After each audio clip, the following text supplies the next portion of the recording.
Speaker recognizes Representative Pohutsky. Thank you, Madam Speaker. Last November, voters in Michigan overwhelmingly supported Proposal 3, which enshrines the right to reproductive freedom, including access to abortion, in our state's constitution. In doing so, voters rendered Michigan's draconian 1931 criminal abortion ban unconstitutional. The bill before you today removes that ban. The people of Michigan made it crystal clear that they want abortion to remain safe and accessible here. And it's incumbent upon us now to remove this outdated and unconstitutional law from the books. Some of my colleagues have questioned what the point of removing this ban is given the passage of Proposal 3. I would have assumed that the uncertainty that our state was thrown into after the Dobbs decision made that clear. But it's possible that not every office had constituents reaching out, confused about whether or not they were able to access abortion care in our state during that time. So I'd like to talk about what that looked like. On May 3rd, 2022, an opinion in the Dobbs v. Jackson Women's Health case was leaked. Now, the leak did not have force of law, but because this leak was unprecedented, many patients were fearful and uncertain and avoided abortion care altogether. The official Dobbs decision came out on June 24th, overturning Roe v. Wade and removing a right to health care that people had held for nearly 50 years. States that had either new laws waiting to go into effect or snapback laws that were previously unenforceable, like Michigan, now effectively banned abortion. However, in Michigan, a temporary injunction prevented the 1931 law from going into effect, meaning that people could still receive an abortion, which is precisely what my office told those people who reached out, unsure of where their right to bodily autonomy stood. Then, on August 1st, the Court of Appeals ruled that the injunction did not apply to county prosecutors, meaning those choosing to could prosecute providers under the 1931 law.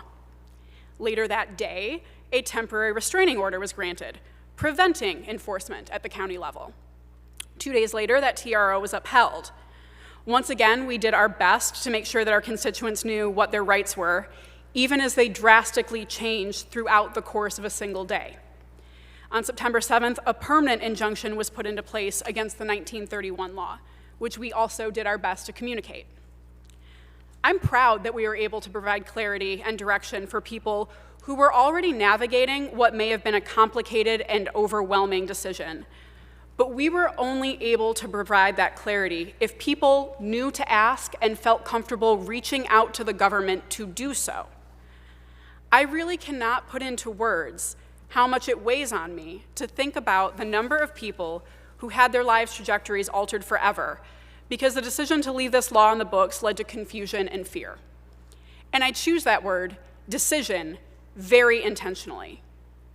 This body had multiple opportunities to repeal this ban and made the conscious decision not to. And this was not a case of an arcane, unenforceable law being overlooked and left on the books because no one expected it to go back into effect. The goal for 49 years was exactly that, to get to a point where this law went back into effect and prevented people from accessing basic health care. So when members of this chamber ask what the motive is for repealing this ban, I implore them to ask someone who is attempting to navigate the complicated and confusing legal framework we imposed on our residents that very same question.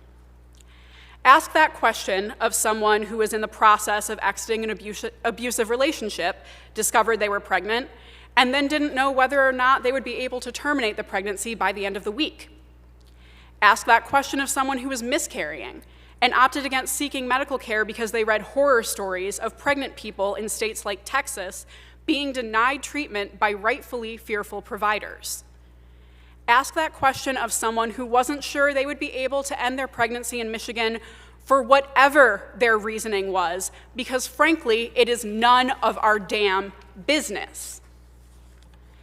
And if none of that is compelling enough a reason, I'd ask this: what message do we want to leave for future generations?